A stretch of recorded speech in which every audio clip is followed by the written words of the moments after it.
O desejado de todas as nações. Capítulo 12. A vitória.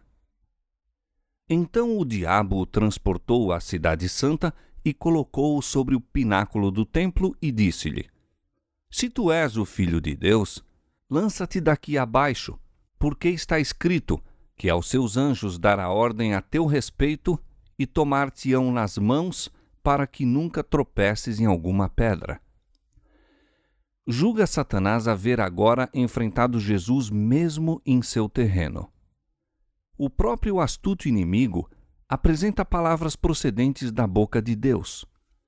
Parece ainda um anjo de luz e mostra claramente estar familiarizado com as Escrituras, entendendo a significação do que está escrito. Como Jesus usara anteriormente a palavra de Deus para apoiar sua fé, o tentador agora a emprega para corroborar seu engano. Pretende ter estado apenas provando a fidelidade de Jesus, louvando-lhe agora a firmeza. Como o Salvador manifestou confiança em Deus, Satanás insiste com ele para que dê outro testemunho de sua fé. Mas novamente a tentação é introduzida com a insinuação de desconfiança: se tu és o Filho de Deus. Cristo foi tentado a responder ao se. Absteve-se, porém, da mais leve aceitação da dúvida. Não poria em risco sua vida para dar a Satanás uma prova. O tentador pensava aproveitar-se da humanidade de Cristo e incitou-o à presunção. Mas ao passo que pode instigar, não lhe é possível forçar ao pecado. Disse a Jesus: lança-te daqui abaixo, sabendo que o não podia lançar, pois Deus se interporia para livrá-lo. Tampouco poderia o inimigo forçar Jesus a se lançar. A menos que Cristo consentisse na tentação, não poderia ser vencido. Nem todo o poder da terra ou do inferno o poderia forçar, no mínimo que fosse, a se apartar da vontade de seu Pai. O tentador jamais nos poderá compelir a praticar o mal. Não pode dominar as mentes, a menos que se submetam a seu controle. A vontade tem que consentir, a fé largar sua segurança em Cristo antes que Satanás possa exercer domínio sobre nós. Mas todo desejo pecaminoso que nutrimos lhe proporciona um palmo de terreno. Todo ponto em que deixamos de satisfazer a norma divina é uma porta aberta pela qual pode entrar para nos tentar destruir. E todo fracasso ou derrota de nossa parte dá-lhe ocasião de exprobrar a Cristo. Quando Satanás citou a promessa: aos seus anjos dará ordem a teu respeito, omitiu as palavras: para te guardarem em todos os teus caminhos, isto é, em todos os caminhos da escolha de Deus. Jesus recusou sair da vereda da obediência. Conquanto manifestasse perfeita confiança em seu Pai, não se colocaria, sem que isso lhe fosse ordenado, em situação que tornasse necessária a interposição do Pai para o salvar da morte. Não forçaria a providência a vir em seu socorro, deixando assim de dar ao homem um exemplo de confiança e submissão. Jesus declarou a Satanás: também está escrito: não tentarás o Senhor teu Deus. Essas palavras foram ditas por Moisés aos filhos de Israel quando tinham sede no deserto e pediram que Moisés lhes desse água, exclamando: está o Senhor no meio de nós ou não? Deus operara maravilhas por eles. Todavia, em aflição, dele duvidaram e exigiram demonstrações de que estava com eles. Procuraram em sua incredulidade pô-lo à prova. E Satanás estava incitando Cristo a fazer a mesma coisa. Deus já tinha testificado que Cristo era seu filho. Pedir agora um sinal de ser ele o Filho de Deus seria pôr à prova a palavra divina tentando-o. E dar-se-ia o mesmo quanto a pedir o que Deus não havia prometido.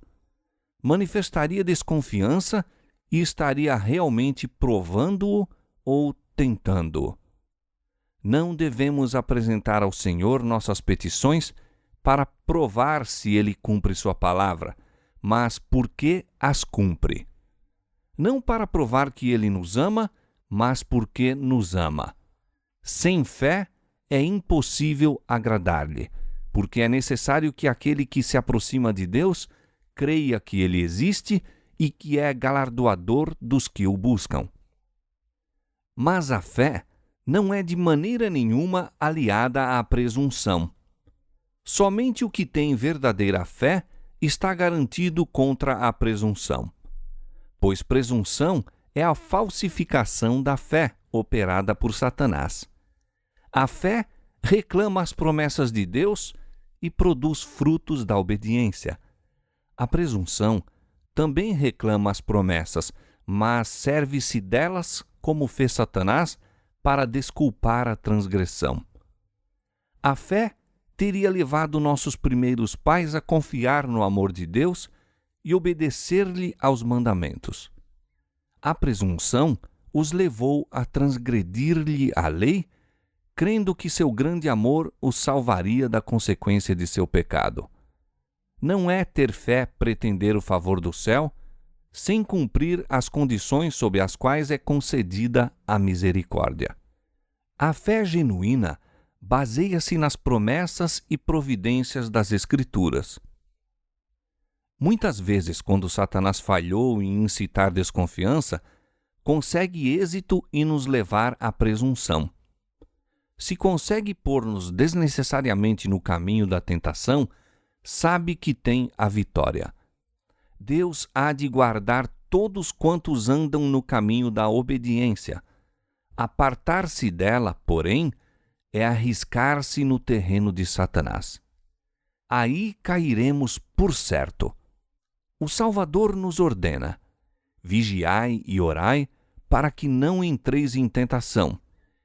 A meditação e a oração nos guardariam de nos precipitar, sem ser solicitados, ao encontro do perigo, e seríamos assim salvos de muitas derrotas.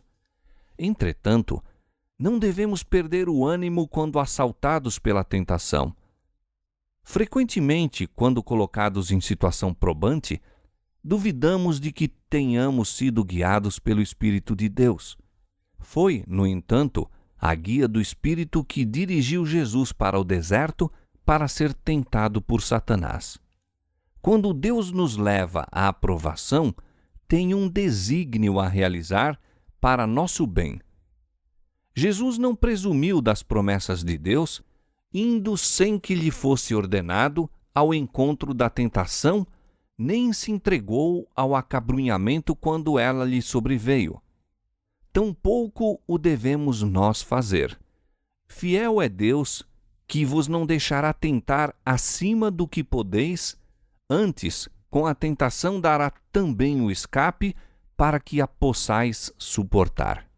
Ele diz: oferece a Deus sacrifício de louvor e paga ao Altíssimo os teus votos, e invoca-me no dia da angústia. Eu te livrarei e tu me glorificarás. Jesus saiu vitorioso da segunda tentação, e então Satanás se manifesta em seu verdadeiro caráter. Não se apresenta, todavia, como aquele horrível monstro de pés de cabra e asas de morcego. Embora decaído, é um poderoso anjo.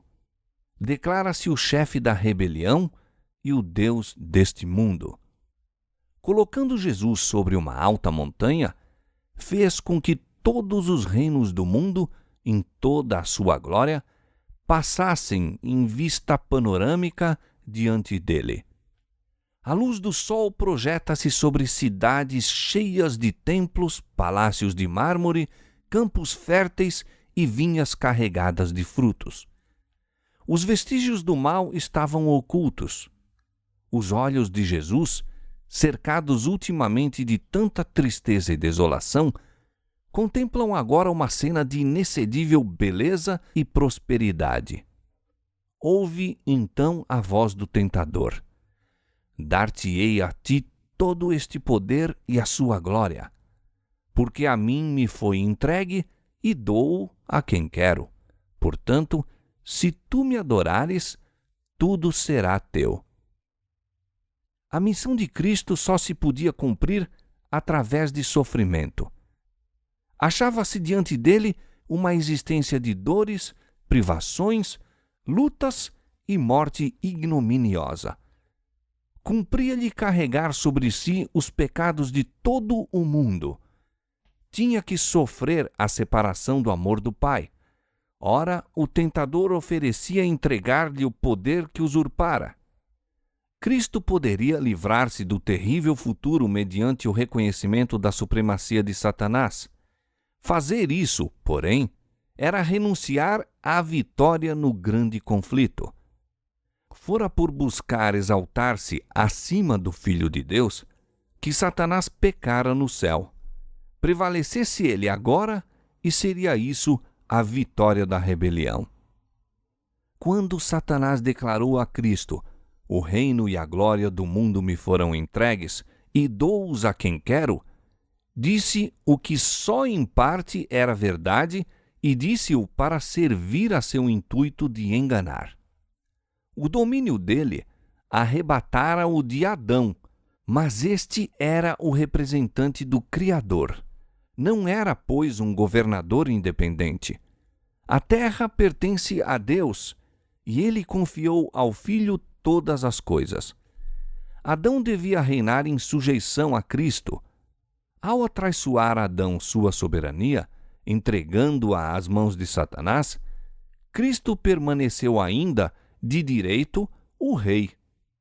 Assim disse o Senhor ao rei Nabucodonosor: o Altíssimo tem o domínio sobre os reinos dos homens e os dá a quem quer. Daniel 4:17. Satanás só pode exercer sua usurpada autoridade segundo Deus lhe o permita. Quando o tentador ofereceu a Cristo o reino e a glória do mundo, estava propondo que ele renunciasse à verdadeira soberania do mesmo e mantivesse domínio em sujeição a Satanás. Era este o mesmo domínio em que os judeus fundavam as esperanças. Desejavam o reino deste mundo. Houvesse Cristo consentido em oferecer-lhes tal reino, com alegria tê-lo-iam recebido. Mas a maldição do pecado, com todas as suas misérias, pesaria sobre esse reino.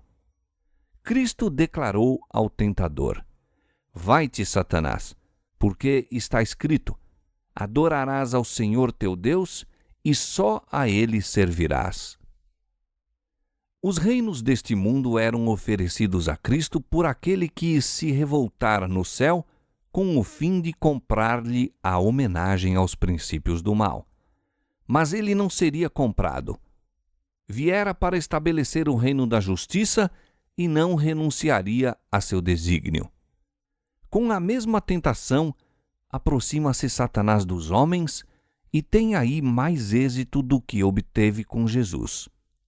Oferece-lhes o reino deste mundo sob a condição de lhe reconhecerem a supremacia. Exige que sacrifiquem a integridade, desatendam a consciência, condescendam com o egoísmo. Cristo lhes pede que busquem primeiro o reino de Deus e sua justiça, mas o inimigo põe-lhes ao lado e diz: seja qual for a verdade sobre a vida eterna, para conseguir êxito neste mundo, precisa servir-me. Tenho nas mãos teu bem-estar. Posso dar-te riquezas, prazeres, honra e felicidade. Dá ouvidos a meu conselho. Não te deixes levar por extravagantes ideias de honestidade ou abnegação. Prepararei o caminho adiante de ti. Assim são enganadas multidões. Consentem em viver para o serviço do próprio eu e Satanás fica satisfeito. Enquanto o seduz com a esperança do domínio do mundo, ganha-lhes domínio sobre a alma. oferece aqui